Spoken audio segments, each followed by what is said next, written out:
Sebenarnya apa sih itu restoratif justice? Saya punya pengalaman menarik nih guys. Apa nih Bu? Ini harus dibagikan sebenarnya ini. Iya. Dalam persidangan itu terbukti loh ada perdamaian. Ada. Sebelum ada laporan polisi malah sudah tercapai perdamaian.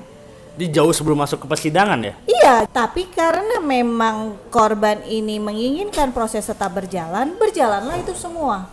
Jadi dakwaan, pemeriksaan saksi dan alat bukti yang lain berujung di putusan, dan putusannya itu pidana penjara bagi si anak. Waktu itu justru saya bertanya-tanya ya, kok kenapa ya restoratif justice itu tidak diterapkan? Tapi ya memang akhirnya kita ya karena itu sudah putusan sudah inkrah, ya itulah kebenaran, itulah kepastian hukum, dan itulah keadilan yang menurut hukum keadilan yang seadil-adilnya.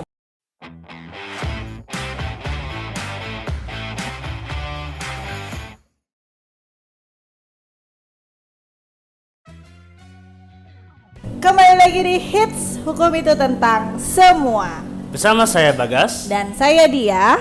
Nah, hari ini kita akan membahas mengenai restoratif justice. Yes. Kita membahas ini karena bulan lalu itu Ibu Dia menjadi pemantik diskusi di forum Advokat Indonesia Berdiskusi. Benar, betul Bu? Betul. Dengan membawakan tema restoratif justice. Nah, tapi kan kalau misalnya di forum itu kan hanya advokat saja ya yang ikut di forum itu. Nah, kenapa kita sharing aja sih ke teman-teman gitu ya mengenai restoratif justice ini gitu. Nah, mungkin kita bisa mulai nih Bu dari penjelasan sederhana. Sebenarnya apa sih itu restoratif justice? Karena kan yang nonton YouTube kita nggak cuma orang yang ngerti hukum aja ya. Ya. Sebelum jauh nih kita ngobrolin nih soal restoratif justice. Yang perlu kita informasikan bahwa restoratif justice yang kita mau obrolin hari ini itu kaitannya dengan penyelesaian perkara pidana. Jadi khusus untuk perkara pidana. Ya. Nah, restoratif justice ini sebenarnya alternatif penyelesaian dalam perkara pidana, guys. Jadi kalau yang banyak diketahui ya, dan memang yang sekarang dijalankan atau menjadi prosedural di dalam penyelesaian perkara pidana itu kan ada di KUHP, Kitab Undang-Undang Hukum Acara Pidana. Itu singkatannya teman-teman. Iya. Jadi dari penyidikan gitu ya, ada proses-proses yang akhirnya nanti akan dibuktikan di dalam persidangan. Apakah terdakwa itu terbukti bersalah ya? Lalu apakah ada alasan pembenar maupun tidak, atau ada alasan pemaaf? Nah, kalau tidak ada dan memang terbukti dia melakukan tindak pidana, maka jatuhlah pidana. Nah, itu kan yang kita kenal. Benar. Nah, pidana itu tujuannya apa, Gas? Salah satunya untuk membuat efek jera. Nah, buat si pelaku ya. Yes, betul banget. Efek jera dan pembalasan. Ya. Nah, itu supaya juga masyarakat luas tuh yang melihat, oh kalau saya melakukan tindak pidana itu, ya saya akan dijatuhi pidana itu. Jadi ada efek supaya masyarakat takut melakukan tindak pidana. Supaya tidak terulang ya. Ya. Nah, kalau restoratif justice ini itu alternatifnya begini, guys. Jadi gimana, tidak berpanjang-panjang sidang, tapi duduk bareng kita, guys. Antara si pelaku dan si korban. Benar banget. Jadi dan itu juga boleh melibatkan pihak-pihak yang terkait. Jadi duduk bareng, diajak ngobrol ceritanya. Ngobrol santai. Ngobrol santai. Intinya begini, kita mencari win-win solution ya. Artinya pertanggungjawaban pidana itu tetap harus ada. Tetap jalan ya. Tetap harus dijalankan dan tetap harus dipenuhi oleh pelaku, tapi juga benar-benar merasa adil nih bagi semua pihak. Semua pihak tuh baik dari pelaku maupun dari korban. Iya, jadi misalnya nih, ada kerugian yang diderita oleh korban. Nah, boleh kita misalnya saya kerugiannya imaterial maupun material itu misalnya senilai 1M gitu ya. Nah itu ada titik tengahnya, jangan 1M, misalnya ada 500 juta, itu boleh. Yang penting di dalam restoratif justice itu selesai, betul-betul selesai. Diplong gitu ya, si korban udah menerima. Tadi ada kompensasi dari si pelaku gitu. Nah jadi semua rasa yang pernah terluka, rasa dendam gitu kan, biasanya korban kepada si pelaku itu. Yang pernah ada karena terjadinya suatu tindak pidana itu selesai. Dan kondisi itu menjadi pulih kembali sebelum terjadinya tindak pidana gitu. Dan kepastian hukum tetap ada ya? Ada berarti? dong. Ya. Nah Bu, tadi kan Ibu sudah menjelaskan mengenai restoratif justice nih di pidana. Iya. Berarti ini sejalan nggak sih Bu dengan salah satu, ya maksudnya beberapa asas di hukum pidana ya. Tapi yang paling menonjol ini mengenai asas ini Bu, ultimum remedium. Benar banget. Benar banget, itu sejalan. Jadi kan itu tadi, kalau terjadi suatu tindak pidana yang kita tahu adalah nanti akan berujung di sidang dan akan ada jatuh pidana, misalnya dari pidana mati atau penjara atau pidana-pidana lain yang memang diatur di dalam KUHP, Kitab Undang-Undang Hukum Pidana. Nah, tapi kalau di restoratif justice ini dia itu menerapkan bahwa upaya hukum penyelesaian perkara pidana yang tadi itu menjadi upaya hukum terakhir. Karena kalau misalnya kita sudah berdamai, sudah pulih nih kondisi, sudah saling memaafkan dan pelaku sudah memenuhi kewajibannya, misalnya mengganti rugi gitu ya, kerugian korban, kan jadi nggak perlu lagi berpanjang-panjang. Benar. Keadilan dan kepastian hukumnya kan sudah tercapai dengan adanya restoratif justice. Dan selain itu ini juga sejalan dengan asas ini nggak sih Bu? Kan tadi kan dengan adanya restoratif justice ini secara langsung, dan secara tidak langsung ya, secara langsung itu mempersingkat proses persidangan itu. Benar. Berarti ini sejalan dengan asas cepat, peradilan cepat, sederhana dan biaya ringan. Betul. Bu, sebenarnya nih mengenai restoratif justice itu ada teknis pelaksanaannya nggak sih Bu kalau di peradilan umumnya? Ada pedoman. Nah, itu baru terbit Bas, tanggal 22 Desember 2021. Salah, 2020. Iya benar, 2020. Karena 2021 belum Desembernya. Iya, jadi itu ada surat keputusan. Nah, nanti bagaimana sih menerapkan restoratif justice di peradilan umum? Ada surat keputusannya terkait dengan penyelesaian perkara pidana. Coba deh saya coba cari ya. Ini bukan Bu mengenai suratnya. Di surat keputusan Direktur Jenderal Badan Peradilan Umum nomor 1691/SK/PS.00/12/2020 tentang pedoman restoratif justice yang tadi baru diberlakukan sejak tanggal 22 Desember 2020. Rajin ya. Akhir tahun bikin kado sebenarnya itu kado akhir tahun karena itu kan benar tadi kan terobosan, ada motor lewat. Jadi itu beneran terobosan dalam menyelesaikan perkara pidana. Sebenarnya guys, kalau kita bicara pedoman ya, ini kan untuk teknis pelaksanaan. Teknisnya ya. Kalau kita bicara tentang restoratif justice itu sebenarnya itu udah jauh lebih lama dikenal di Indonesia. Dan salah satu itu di 2012 ya ada sistem peradilan pidana anak itu ya. Ya, itu salah satunya kalau itu menjadi jiwanya di dalam undang-undang. Ya, tapi kan tadi ini restoratif justice itu kan kita duduk bareng. Bener. Antara pelaku dengan korban. Itu sebenarnya kan musyawarah, guys. Musyawarah. Berarti sesuai dengan Pancasila bukan? Benar. Itu tuh sebenarnya udah benar-benar nilai Indonesia banget. Iya, Indonesia banget ya. Banget. Musyawarah untuk mufakat. Musyawarah. Itu cepetin. Musyawarah gitu. Itu benar. Bu. Kalau tadi saya baca-baca sekilas ya mengenai pedomannya tuh, mungkin Ibu bisa ceritakan, kasih tahu mungkin ya.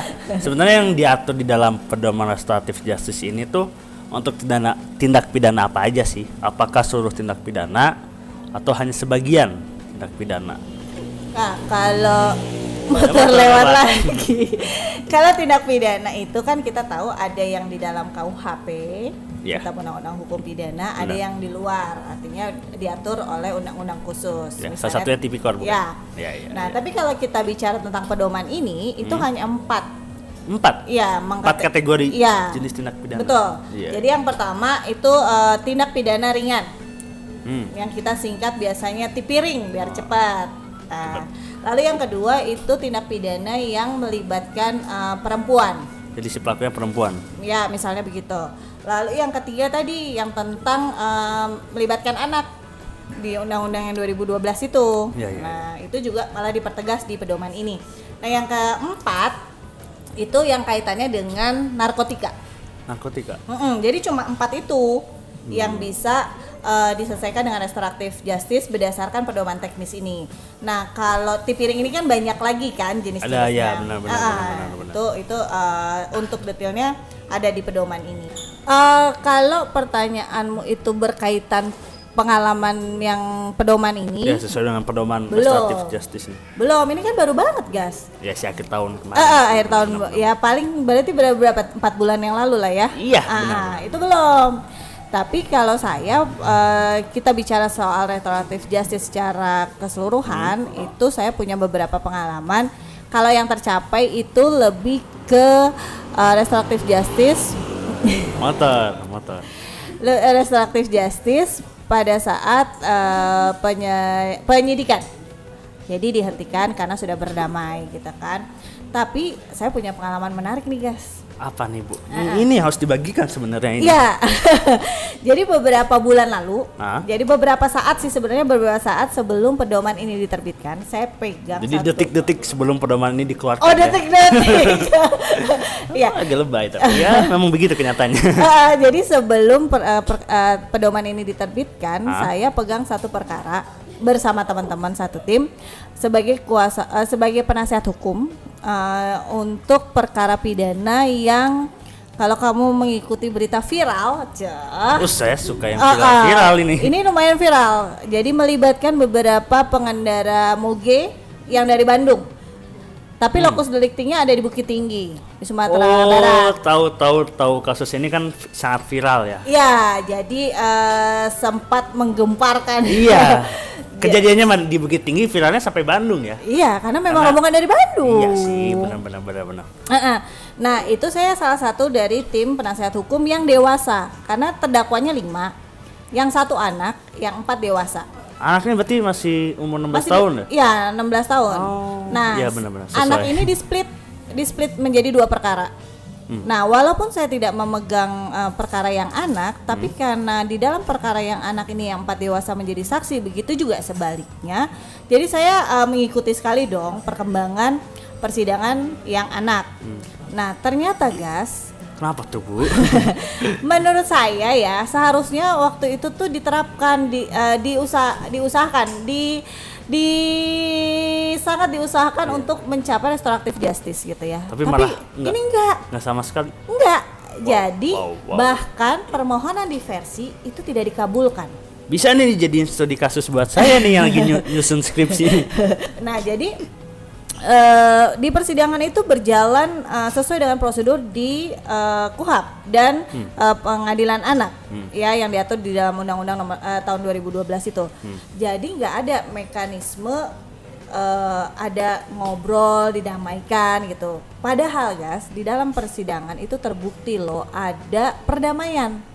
Sebelum ada laporan polisi malah sudah tercapai perdamaian.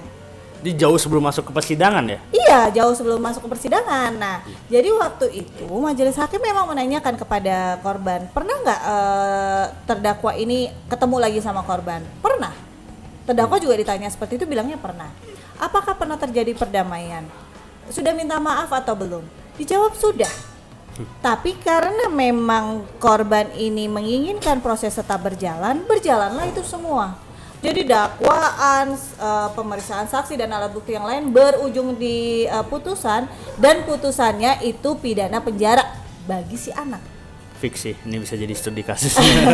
Nah, jadi menurut saya waktu itu justru saya bertanya-tanya ya, kok kenapa ya restoratif justice itu tidak diterapkan gitu loh, diversi pun ditolak gitu permohonannya. Tapi menurut saya dengan masih panjangnya masa depan si anak ini, masih ada sebenarnya kemungkinan besar untuk diterapkan restoratif justice. Tapi ternyata tidak.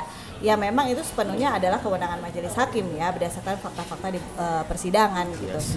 Jadi kalau yang saya pikir ya waktu awal adanya undang-undang tentang anak itu kan karena masa depan anak masih panjang, terus ini mungkin kenakalan, bahkan kalau di perkara ini menurut saya sih bukan sesuatu yang direncanakan gitu ya, itu secara tidak sengaja semua.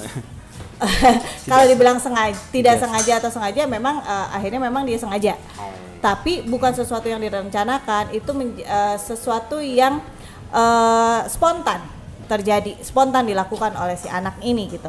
Jadi waktu itu saya betul-betul bertanya-tanya, tapi ya memang akhirnya kita ya karena itu sudah putusan sudah inkrah, ya itulah kebenaran, itulah kepastian hukum, dan itulah keadilan yang menurut hukum keadilan yang seadil-adilnya bagi semua pihak di saat itu. Tuh. Iya. Nah Bu, tadi kan Ibu sudah men-sharing. Sudah sharing mengenai penyelesaian tindak pidana yang tentang anak. Tentang anak itu dengan menggunakan restoratif justice yang harusnya diterapkan. Seharusnya, menurut saya ya. Menurut Ibu tuh yang seharusnya diterapkan restoratif justice itu. Saya masih penasaran sih Bu dengan tindak pidana yang berikutnya yang diatur di dalam pedoman restoratif justice ini. Yang mana yang narkotika? Apa yang anak? Yang wanita? Enggak yang wanita saya udah paham. Tadi baca sikap saya udah agak paham. Okay. Tapi yang masih menjadi pemikiran di benak saya itu yang narkotika. Kamu mau ngulik? Ya, mau mencoba mengulik. Kenapa? Gini Bu, kalau misalnya saya saya mencoba narkoba. Ya, misalnya nih ya, di garis bawah di misalnya. Misalnya, oke. Saya mencoba narkoba, terus saya berpikir ya udah nanti kan ada restoratif justice. Udah nanti saya pakai restoratif justice aja gitu. Atau, bisa apa enggak gitu? Bisa atau enggak, atau sebenarnya yang diatur di dalam pedoman restoratif justice itu seperti apa sih yang narkotika ini gitu? Kalau yang di pedoman ini sebenarnya ada tugas kayak ukuran-ukuran tertentu yang memang diatur di dalam pedoman, misalnya zat A itu maksimal sekian miligram, itu bisa diterapkan restoratif justice. Nah itu nggak semuanya tentang narkotika tuh bisa dilakukan restoratif justice. Gitu. Apalagi kalau misalnya kamu saya sengaja aja deh, saya pakai aja dulu gitu ya. Nanti kalau ketahuan ya udah saya minta restoratif justice. Artinya kamu kan berpikir kalau nggak ketahuan. Iya benar. Ya kan, kalau nggak ketahuan berarti ya kamu akan pakai terus dong. Betul. Nah, itu nggak gitu. Betul. Jadi saya kasih contoh begini. Yang boleh restoratif justice itu misalnya begini. Kita lagi ngobrol, saya usil nih, kamu lagi distract apalah, pokoknya kamu lagi nggak fokus sama saya masukin sesuatu nih ke minuman. Gratilnya ngasih narkoba ya. Ya, saya usilin kamu masukin narkoba. Ternyata ada gerebek-gerebek. Dan kamu positif kan? Nah, kamu positif, ternyata kan ditanya kan ini minuman siapa? Benar. Minuman kamu, artinya ada benang merah, ada bukti permulaan yang cukup bahwa kamu menggunakan narkoba. Benar sekali. Nah, padahal di sini kan sebenarnya itu kan kamu korban ya. Korban dari saya. Jelas, korban saya. Jelas. Dari keisengannya Ibu. Ya, jadi yang itu kamu bisa menerapkan restoratif justice. Apalagi kalau misalnya nih bahwa di dalam minuman ini kan nggak mungkin 1 kilo. Benar. Ya kan, zat X ini nggak mungkin 1 kilo ada di minuman ini. Jadi itu bisa, kalau itu bisa diterapkan restoratif justice gitu. Jadi emang ada ketentuan khusus ya yang diatur di dalam pedoman. Iya, betul. Restoratif justice mengenai narkotika. Benar. Dan yang paling penting sih sebenarnya jangan dekat-dekat sama narkoba. Ya. Kan tadi saya juga guys baru misalnya ya. Oke, mungkin bagi teman-teman yang masih punya pertanyaan mengenai restoratif justice, bisa langsung komen di komen YouTube kita, karena yang tadi kita jelaskan masih kulitnya gitu. Karena kalau mungkin kalau kita jelasin sampai daging-dagingnya gitu ya Bu, sampai biji-bijinya itu kita seharian nih di tempat nemu teman kopi ini ya. Nginep ya kita ya. Nginep nih, karena sangat panjang dan banyak yang dibahas gitu. Betul. Oke, jadi bagi teman-teman yang mau sharing, mau konsultasi hukum, atau mungkin mau berbagi pengalaman, jadi kayak sharing kan. Ada pengalaman yang lebih dulu dengan penerapan pedoman ini juga boleh. Ya, langsung aja di komen, pasti kita balas kok. Jangan lupa guys, subscribe dulu. Betul. Jadi teman-teman jangan lupa subscribe, like, dan share. Dan klik tombol apanya Bu? Loncengnya. Follow akun Instagramnya kita Hits, Instagramnya Bagas, Instagramnya saya, Instagramnya Nemu Teman Kopi. Betul. Facebooknya juga. Kita bisa lebih kenal di medsos ya. Gitu. Oke, sampai ketemu di konten kita berikutnya bersama Hits. Hukum itu tentang semua. Di mana ada aturan dan sanksi, disitulah hukum berdiri.